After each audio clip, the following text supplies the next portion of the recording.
July 2000, with just weeks until cameras would roll on the most anticipated film in a generation. A $125 million production was ready. And I just remember being incredibly nervous. I didn't sleep the night before. The greatest British actors had been cast, but one crucial element was missing.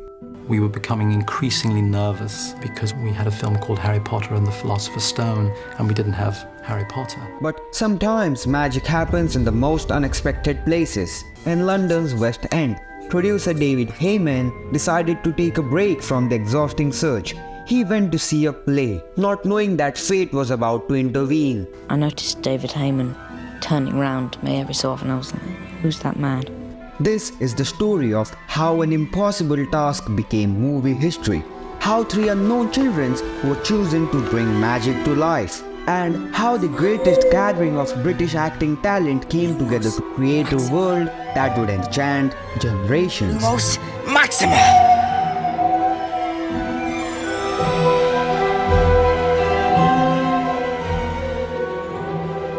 Dad comes in and says, I've just spoken to David Heyman and you've got the part. And I cried, and I was in the bath. And then Chris Columbus just came out with it and said that we want to cast her as Ron and Hermione in the film. And I just stood there looking blank at them for about 5 minutes until it really sunk in. I was like, oh my God, I just stood there. Thought, no, this is all a dream, pinch me. But before Harry Potter could step onto the platform 9 3/4, before Hogwarts could open its doors, an extraordinary team had to accomplish the impossible. You're a parcel mouth. Why don't you tell us? I'm a what? You can talk to snakes. It's a lot of fun. It's cool because you just think, I am so lucky. How many kids in the world would pay to be doing this right now? As the gears of pre-production turned, the filmmakers shifted their focus to one of the most crucial elements of the films, casting. From over 40,000 young hopefuls, the production would need to find 3 unknown children who could grow up in front of the world. Months earlier, producer David Heyman and casting director Susie Figgis had begun the search for the principal actors. Thousands of submissions flooded in, including those from Emma Watson and Rupert Grint. But with Chris Columbus now at the helm, the hunt for the perfect cast escalated into high gear. So I listened to him. Yeah. Walk in. Never stepped on a film set in my life, never acted professionally before, and then you walk onto this enormous set with hundreds of crew. It's not easy. I thought it would be so much easier. I thought it would be, sort of a couple of takes. Born in Paris and raised in Oxfordshire after her parents' divorce, I was about 9 when I started auditioning. I was already a very big fan of the books when this rumour started going around my school that there were these auditions for Harry Potter and they were coming to school. My school teacher, called Mr. Hancock, who's now left, got, I think, a letter saying if there's any kids in school that you think could act in the Harry Potter film, would you mind them auditioning? And then I had to go through a lot of auditions. Emma resonated deeply with Hermione's character, although she was initially reluctant to compare herself to Hermione, especially with the character's nerdy persona. She later embraced the similarities as a compliment. My name's Emma Watson, playing the part of Hermione Granger, and I'm having a teeth test. What test? Teeth test. Teeth test. While some came through traditional channels, others took more creative approaches. It's going to be really weird to know that people are going to actually know my name. That's going to be strange. Are you looking forward to being famous? Definitely. She needs to sort out her priorities. Rupert's passion for acting and his distinctive ginger hair made him a natural fit for Ron Weasley, according to his friends. So I live in a family of 7, and I've got a red-headed sister, and I live in a borough. Things I've done is like school plays. I was once in a talent show. I dressed up as Mystic Meg. And I've done quite a lot of raps. So... When he learned about the upcoming film adaptation of Harry Potter, Rupert decided to take a unique approach to his audition. I found out that you could audition by sending a picture of yourself and some information to Newsround. I did my own video with me, first of all, pretending to be my drama teacher, who unfortunately was a girl, and then I did a rap, how I wanted to be Ron, and then I made my own script thing up and sent it off. Instead of sending in a standard headshot and resume, he recorded a video of himself rapping about why he was perfect for the role of Ron.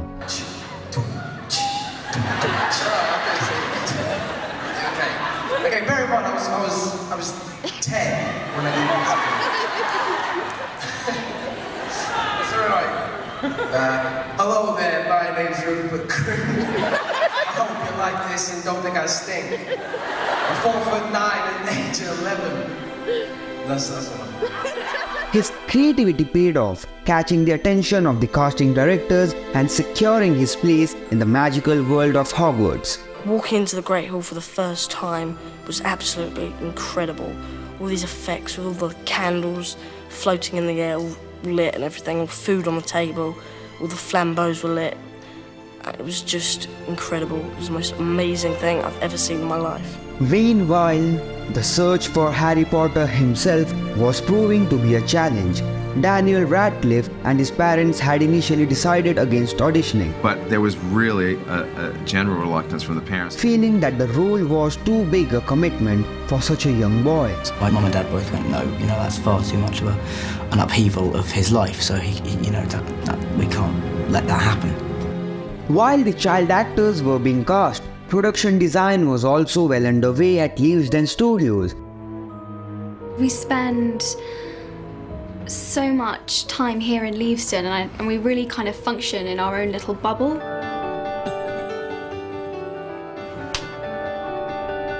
We wake up, we drive into work, and then we drive home and we're with our family and our friends. The place in itself has a lot of significance for me, just because it's somewhere I've been coming to since I was 11. And it's a wonderful adventure maze.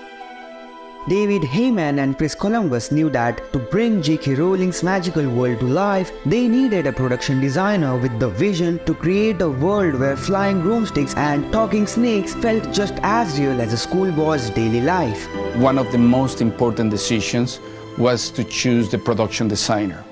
The production designer creates the universe in which your story is going to take place. And Chris's choice of Stuart Craig to create this universe was just genius. Craig's talent for blending the familiar with the fantastical made him the perfect choice for designing Hogwarts. He's so clever! Starting with Stuart Craig was a very good decision that David and I made. I think probably one of the best decisions aside from the casting that we made on those pictures.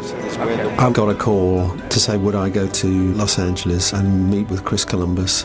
So I literally dashed out to a little bookshop in South London, bought the first 2 books and read them on the plane. And honestly, your first reaction is fear.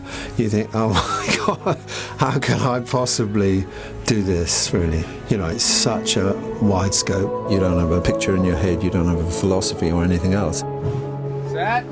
Drawing inspirations from the colleges of Oxford and Cambridge, as well as the great European cathedrals, Craig set out to create a Hogwarts that felt ancient and real, yet was imbued with magic. His work was guided by a hastily drawn sketch from Rowling herself, a sketch that would remain taped to his office wall throughout the entire decade-long production. When we first began this whole series of films, Harry Potter 1, we met Jo Rowling and had loads of questions, masses of questions to ask. And this was in fact her layout drawn at a hotel dining table of Hogwarts. All the major ingredients, the Dark Forest you see there, the castle, the Quidditch pitch, the Black Lake, Hogsmeade, everything is on there, the complete world. Without a little hand-drawn map, I would never have got to grips with it in the way that we did. It was the most terrific gift. As Craig busied himself with bringing the world of Hogwarts to life, the casting process continued with a focus on finding the perfect actors to embody the larger-than-life characters that populated Rowling's world. With Rupert Grint and Emma Watson still being considered, Heyman and Columbus turned their attention to casting Rubius Hagrid. Hagrid is a very interesting one.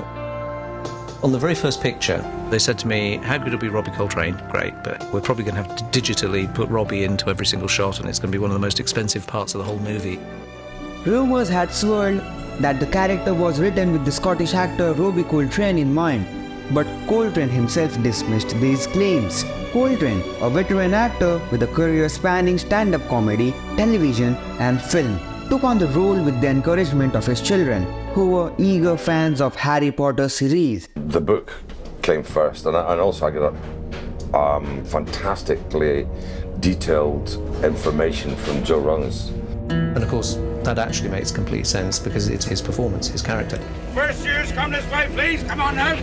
But as with all good visual tricks, it's a mixture. Sometimes you can do it in camera. You can use a wider lens and be closer to the actor and leave the background further away.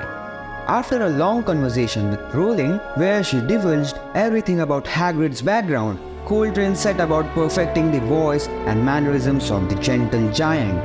Because she has an encyclopedic knowledge of every character that appears in any of the books. Quite breathtaking. Oh. You know, all that, she knows all that stuff. So I get very good guidance from her, really. Yeah. And then, you know, once I'd worked out what he was supposed to be like, it's just a matter of not bumping into the furniture, really. Yeah, keep your head up, don't trip over the furniture. Well, yeah, exactly. Yeah. Because for the first two films, all the direction was really on the children because they were just kids and these huge great sets. And as Coltrane embodied the lovable giant, the search for the right actor to play Professor Albus Dumbledore began. It is not our abilities that show what we truly are. For the role of Hogwarts' revered headmaster, the filmmakers knew they needed someone with immense presence and gravitas. They found exactly that in Richard Harris, one of the UK's most distinguished screen actors. Dumbledore is playful, almost like an old hippie. Wonderfully irreverent, full of great stories. That is one of my more brilliant ideas. And between you and me, that is something. He's got a real checkered history of being able to encourage people to do crazy things, as great leaders do. But we love him for that, nonetheless. He acts very cleverly, doesn't he? Because all he does is he's thinking one thing and looking like another. Hogwarts' wise and venerable headmaster was a task of paramount importance. Dumbledore's presence permeates the entire series, even when he is not on the page. And Dumbledore's ever-presence is right through the books. But you don't see him very often. They talk about him a lot and his magic and being a genius and so. When you do see him, he philosophizes about life and he's a wise old fart. Despite his illustrious career, Harris initially hesitated to take on the role of Dumbledore. It was a family intervention that sealed the deal. I'm ready. Let's join hands then. Hello. Okay. Hello. Hi. What is your first moment that you heard of Harry Potter, even before the film? I don't know. I think I had a kind of vague recollection of something called Harry Potter, by books and that, but I had no idea anything about it until I was off at the picture. And then your granddaughter said, take it immediately? She said, if you don't do it, I won't speak to you. So I had to do it. But it was well worth doing. Oh, it's wonderful. Yes, it is. It's magic. Harris found the role both challenging and rewarding. He spoke about the unique qualities of Rowling's writing and the character of Dumbledore. I find this probably the most difficult part I've ever played.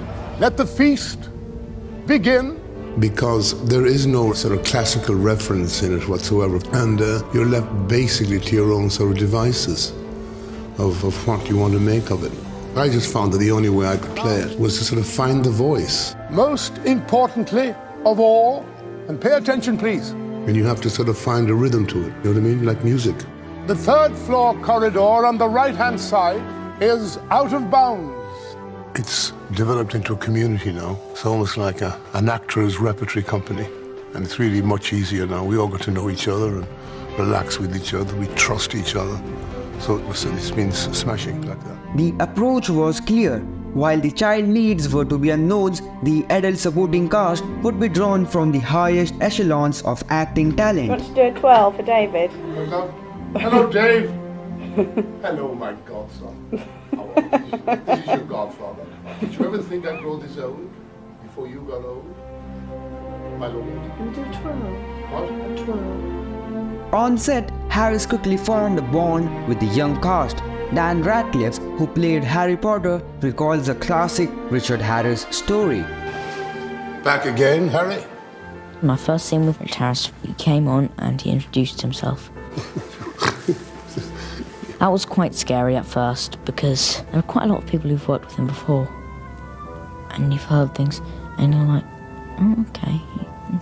But when he gets on set, you're like, okay, you're quite frightening. Yeah. I'm gonna go over here. I do not need a cloak to become invisible, Harry. When it came time to cast Dumbledore, we needed a father figure who had a sense of mischief and had a twinkle in his eye. So we thought Richard would be a perfect Dumbledore. Let me give you a clue. And Richard, by the way, is my godfather. My father used to be his agent. He was his best friend. So Richard was a very significant part of my life growing up. And he was a true eccentric, a real character, a larger-than-life character. And that was what you wanted Dumbledore to be. Most what? Most desperate desires of the heart. Well done, Richard. Everyone will proceed to their dormitories immediately. Everyone except you three. I think the most amazing thing was my son was down, who's a movie maker, he's a director, writer, and he was down today on the set and he said, I can't believe how relaxed everybody is.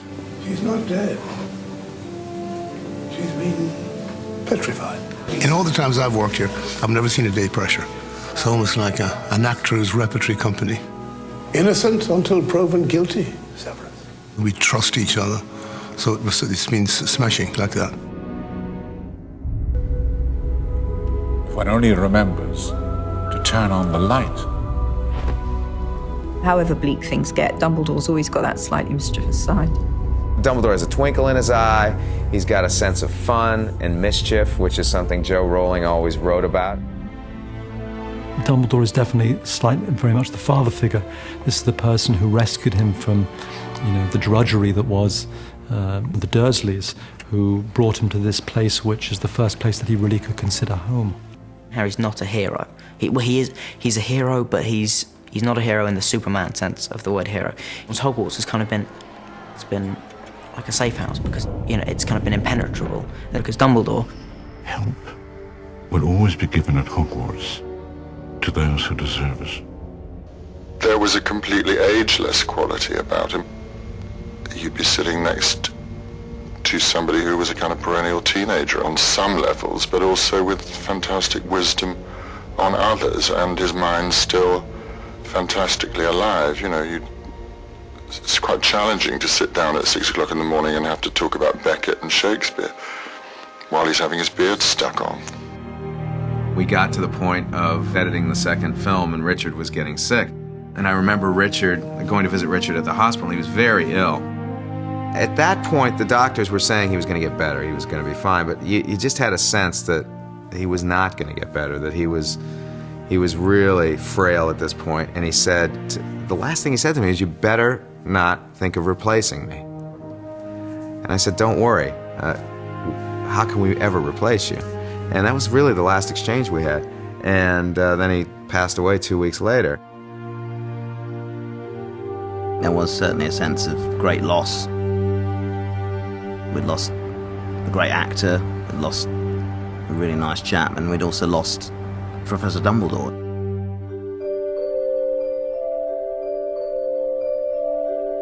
He was always very, very kind to me.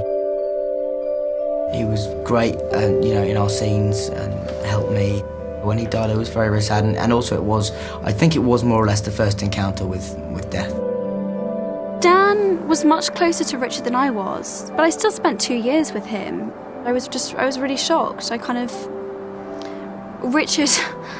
Richard always seemed so alive. I know it sounds like a weird thing to say, but with so much personality, and he was always laughing and joking, and it didn't make any sense to me.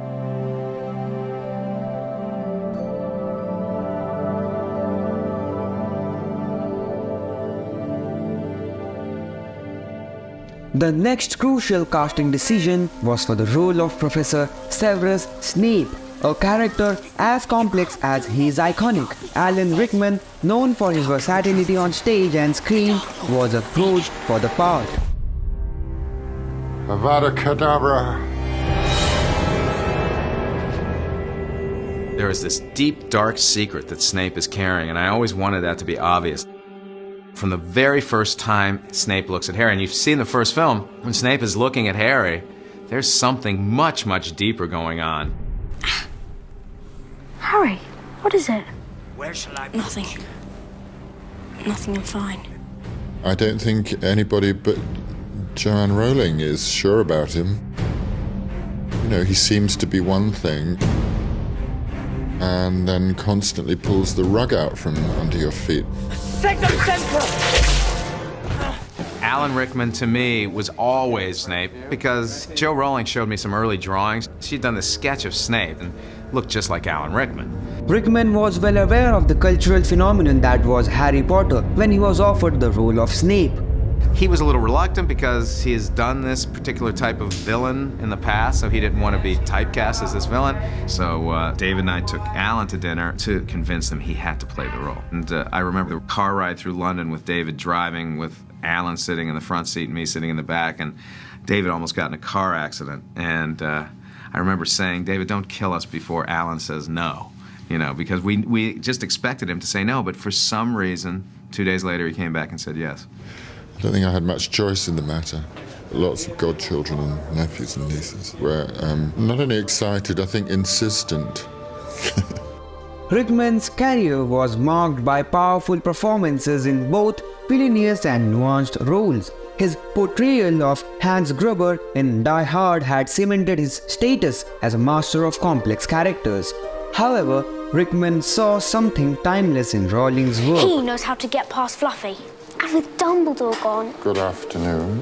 When you see this movie, you're not going to see all of these huge mechanics and the months of editing. You're just going to watch a close-up on two little boys and a little girl's face at the center of the story, and unless that reads, the film won't work. Dan, remember to enunciate. Keep your head up. Rupert, don't smile. And Emma, don't put your head out forward. Action! A problem in the early days, and the problem all the kids had, was this sense of total delight at being there, so they could never stop smiling, even if it was a serious scene. And action! Me and Dan both have this giggling problem. And I remember Alan Rickman, the first one, told me to relax my face and just not think of anything. Sorry. Sorry. Didn't really work, to be honest. Rickman's portrayal of Snape would become one of the most memorable aspects of the Harry Potter film series, capturing the character's complexity and ambiguity. Well, here's the thing, is that he had a separate conversation during the first movie with Jo Rowling. So Alan knew something that none of us knew. He may have known the secret that exists in Book 7. I don't know. He never told us. He said he knew something, and his performance was based on that conversation. You dare use my own spells against me, Potter? Yes. I'm the half-blood prince. The space that Alan puts between words sometimes, you can feel an entire auditorium hanging on that pause, and they absolutely adore it. I can't change the Dark Lord's mind. Alan Rickman was so fantastic, I was freaked. You want to be careful. People will think you're up to something. I was constantly having to remind myself that it's only a film, it's only a film, it's only a film, it's only a film, nothing's real. But it was terrifying. That is great. Dame Maggie Smith was always the first choice for Professor Minerva McGonagall, as a role she eagerly embraced. Having worked with young Daniel Radcliffe on David Copperfield, Smith was already a fan of the Harry Potter books. On Christmas Eve night, we and our guests gather in the Great Hall for a night of well-mannered frivolity. Smith's distinguished career, which included Academy Awards for both Best Actress and Best Supporting Actress, lent gravitas to the role of McGonagall, Hogwarts' stern but fair transfiguration professor. All right, guys, I want everyone to focus on Professor McGonagall. Listen to everything she said. What we needed from McGonagall was someone that you were intimidated by, but someone who had a real sense of warmth and heart, and that's exactly who Maggie is. And I thought this is perfect for McGonagall. And move, Maggie.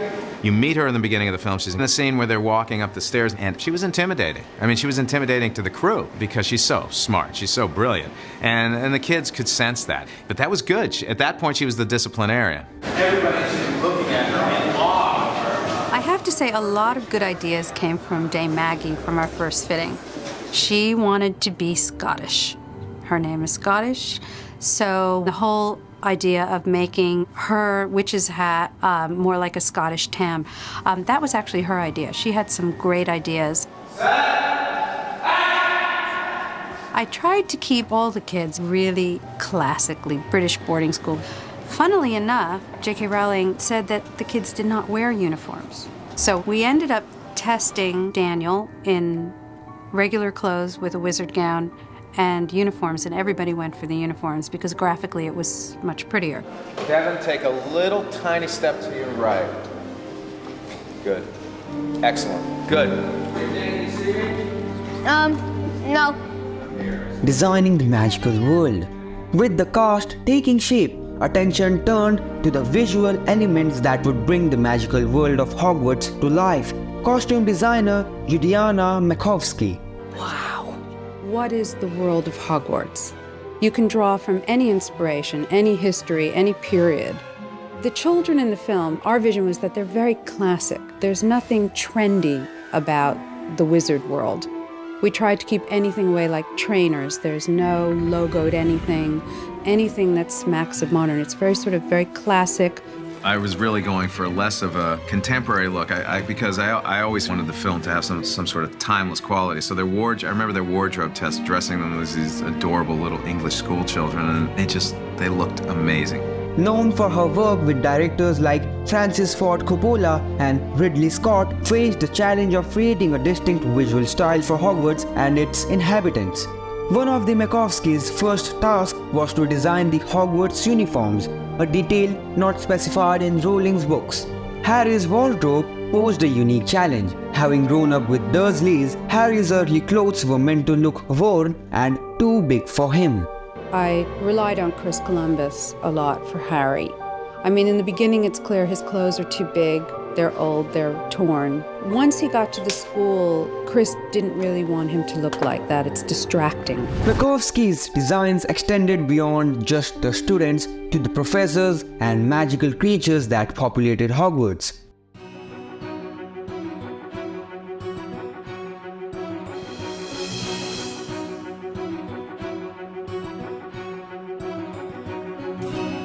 In the design of the sets and costumes, there's detail that probably the audience don't really pick up on, and we don't sort of feature it, and so they don't really see it. But it actually imbues the cast with a proper sense of who they are and where they are. Don't forget the nice wrist movement we've been practicing. The swish and flick. It's much more exciting when you perform within an environment that looks and feels right. It's the very slightest details, the detailing on the lapel, the wand pocket in the cloak when you're a wizard. All of these things really add up to helping you feel like that character and feel like part of this world. The costume designer's careful attention to detail ensured that the film's wardrobe would stand the test of time, allowing the story and characters to remain the true focus. Together. At the end of the last film, when we had this flash forward, I remember the producer, David Hemmond, saying to me, "How do you see Harry in 20 years?" And I think he will dress like you, very cool, and in the same time very simple. Bag? Yeah. Jumper? And then Hermione as a businesswoman, because that's what she will become, elegant and a little bit strict. And Ron, he finally got out of his mom's sweater 20 years later. And I gave him something more normal and a jacket, but I still kept it a little bit clumsy to not lose his personality, because that's very important in the dynamism of the three of them.